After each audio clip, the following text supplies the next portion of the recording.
In a rural town in Nigeria, there lived a young woman named Mary. She was known for her beauty and kind heart. Many young men in the village wanted to marry her, but Mary only had eyes for one man, Kenneth. Kenneth was a handsome but broke young man. He didn't have a steady job and lived in a small, run-down room. But Mary didn't care about his money problems. She loved Kenneth with all her heart. What Mary didn't know was that Kenneth didn't feel the same way about her. He saw Mary as someone he could use for his own selfish reasons. Kenneth was always asking Mary for money and favors, and she was happy to help him. One day, a wealthy businessman named David came to the village. He saw Mary and fell in love with her right away. David wanted to marry Mary and give her a good life. David started visiting Mary's family. He brought gifts for Mary's mother and her brother Maxwell. He gave them money and promised to take care of the whole family if Mary would marry him. Mary's mother and Maxwell liked David. They thought he would be a good husband for Mary. But Mary didn't feel the same way. She didn't love David and didn't want to marry him. Whenever David came to visit, Mary would make excuses to leave. She would run off to be with Kenneth, leaving David waiting at her family's house. Sometimes David would wait all day and into the night, but Mary wouldn't come back. This made Mary's mother and Maxwell very angry. They couldn't understand why Mary didn't like David. They kept telling her that David was a good man and would give her a better life than Kenneth could.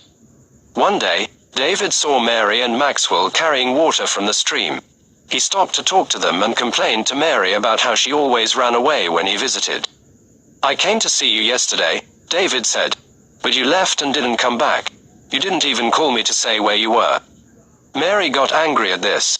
"How could I call you?" she snapped. "I don't have a phone." David felt bad when he heard this.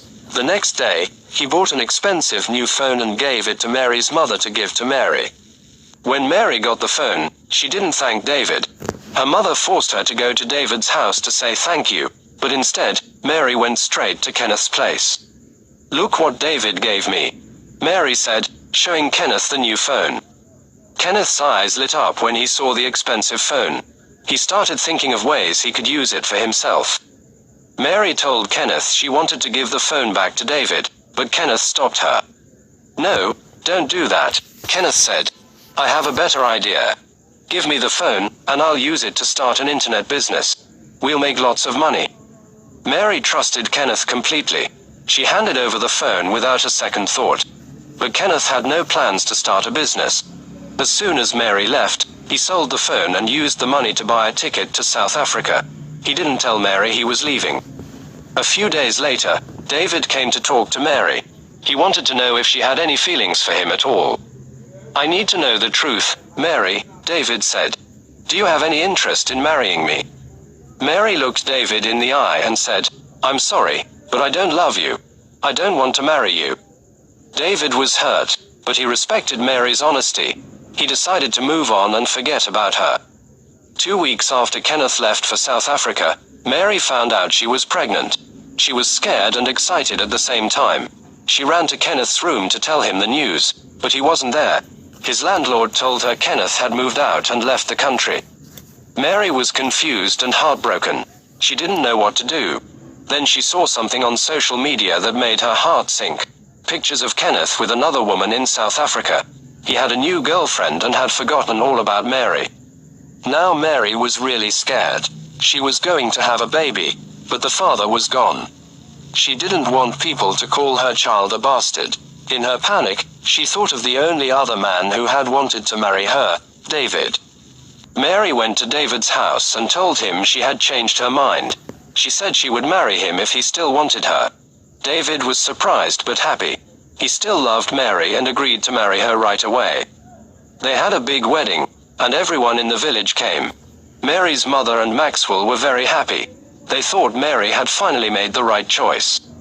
But even though she was now married to David, Mary didn't love him. She still thought about Kenneth all the time. When David tried to touch her or show her affection, Mary would get angry and push him away. 6 months after the wedding, Mary gave birth to a baby boy. They named him Paul. David was overjoyed to be a father. He loved Paul with all his heart and took good care of him. But David didn't know that Paul wasn't really his son. Mary knew the truth. Paul was Kenneth's child, not David's, but she kept this secret to herself.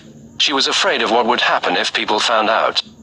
For 6 years, David, Mary, and Paul lived as a family. David worked hard to provide for them and always tried to show Mary love. But Mary was never happy. She still dreamed about Kenneth and wished he would come back. Then one day, Kenneth did come back to the village. When Mary saw him, all her old feelings came rushing back. Kenneth lied to her about why he had left without saying goodbye. He told her he had gone to make money so they could be together. Mary believed every word. Mary and Kenneth started seeing each other in secret. Mary would tell David she was going to visit her mother, but really she was meeting Kenneth. Sometimes she would spend whole weekends with Kenneth, lying to David about where she had been. David could feel that something was wrong in his marriage. No matter how much love and care he gave Mary, she never seemed to love him back. He didn't know what to do. One day, Paul had a terrible accident on his way home from school. He was hit by a car and needed a blood transfusion to save his life. David rushed to the hospital to donate blood, but the doctors said his blood type didn't match Paul's. They asked Mary to donate instead, but her blood didn't match either. Paul was getting weaker, and the doctors said he would die without the right blood. Mary knew she had to tell the truth to save her son's life. "David," she said, crying, "there's something I need to tell you.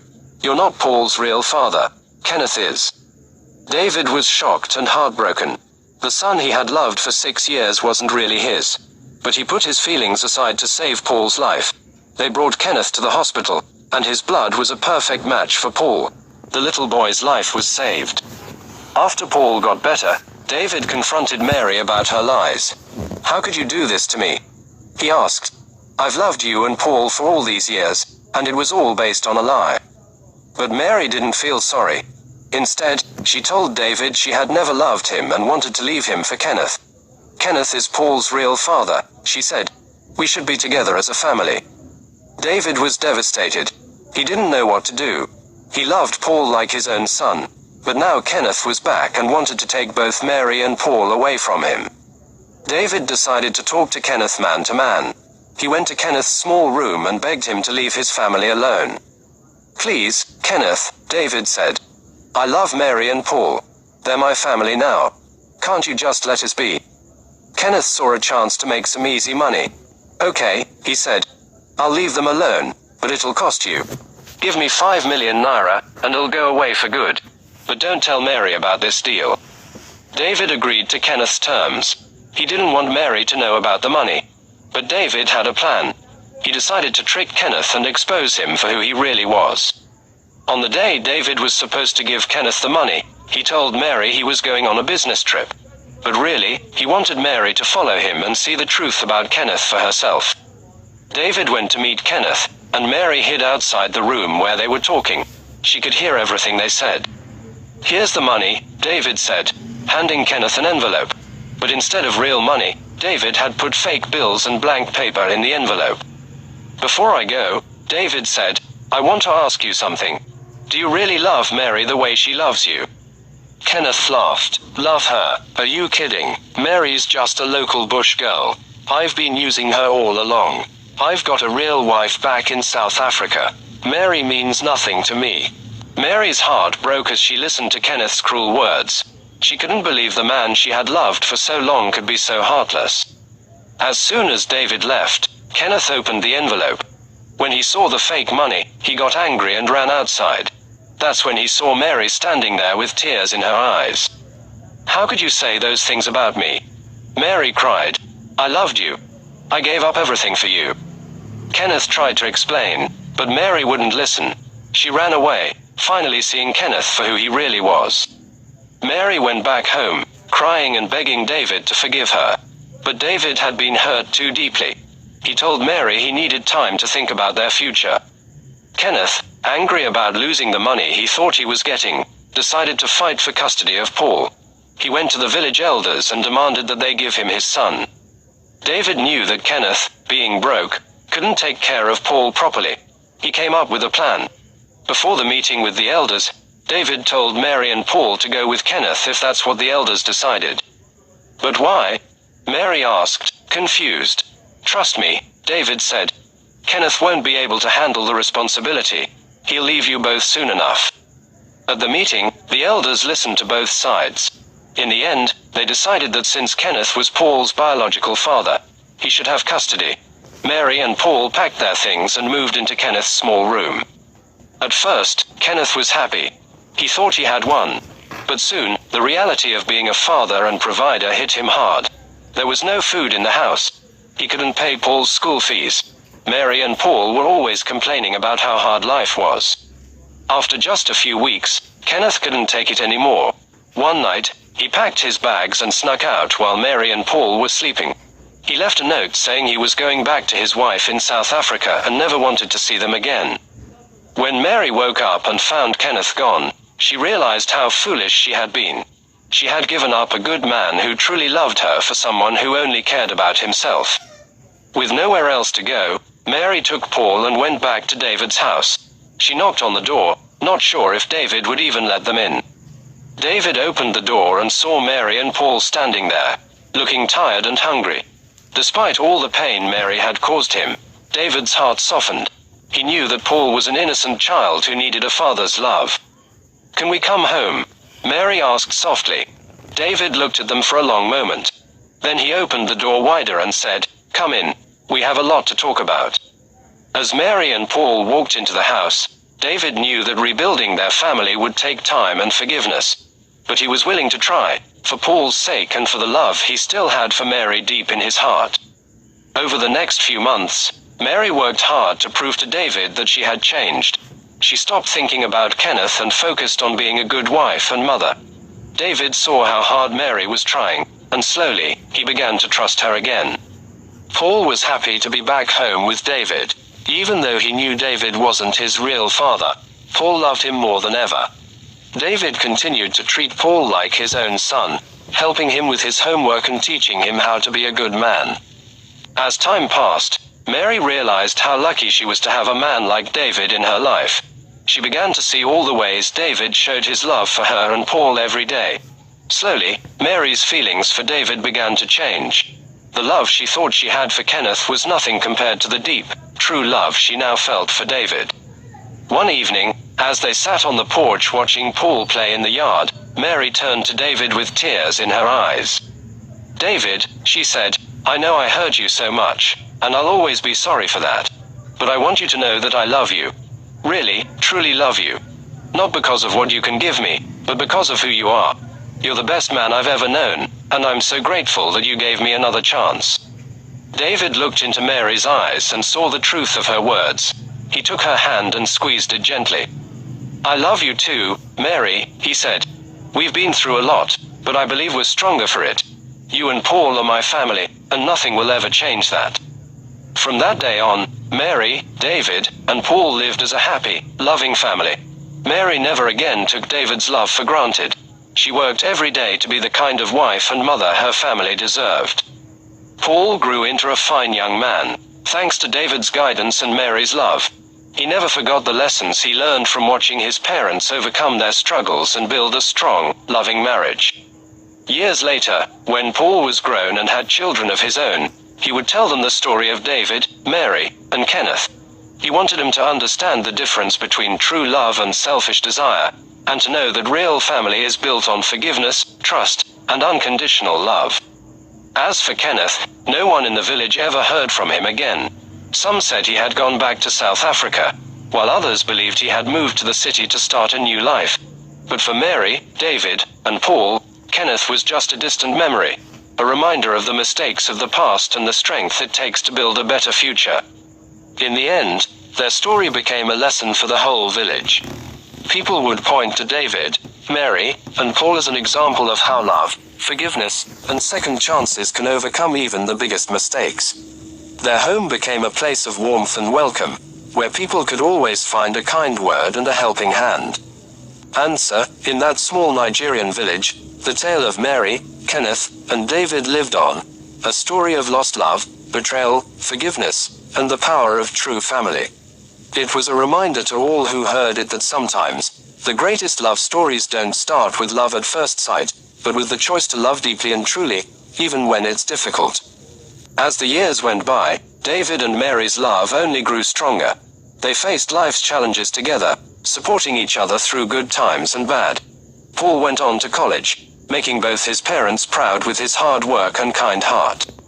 On their 25th wedding anniversary, David surprised Mary with a renewal of their vows. As they stood before their friends and family, repeating the promises they had made so many years ago, both David and Mary had tears in their eyes. They had come so far from those difficult early days, and their love had only grown deeper and stronger with time. After the ceremony, Paul stood up to make a speech. He looked at his parents with love and admiration as he spoke. "When I was young, I learned that family isn't just about blood," Paul said. "It's about love, sacrifice, and forgiveness. My father may not have given me his DNA, but he gave me something far more valuable. He showed me what it means to be a good man, a loving husband, and a devoted father. And my mother taught me that it's never too late to choose love and do the right thing. I'm proud to be your son, and I hope that one day, I can build a family as strong and loving as ours." As Paul finished speaking, there wasn't a dry eye in the room. David and Mary hugged their son, their hearts full of love and pride. That night, as David and Mary lay in bed, Mary turned to her husband and said, "Thank you for not giving up on me all those years ago. You saw something in me that I couldn't see in myself, and you loved me through my worst mistakes. You're the best thing that ever happened to me, David." David smiled and pulled Mary close. "We've been through a lot," he said, "but I wouldn't change a thing. Every struggle, every tear, every moment of doubt, it all led us here, to this perfect moment. I love you, Mary, more than ever." As they drifted off to sleep, both David and Mary felt a deep sense of peace and contentment. They had weathered the storms of life together and come out stronger on the other side. Their love story wasn't perfect, but it was real, and it was theirs. And so, in that small Nigerian village, life went on.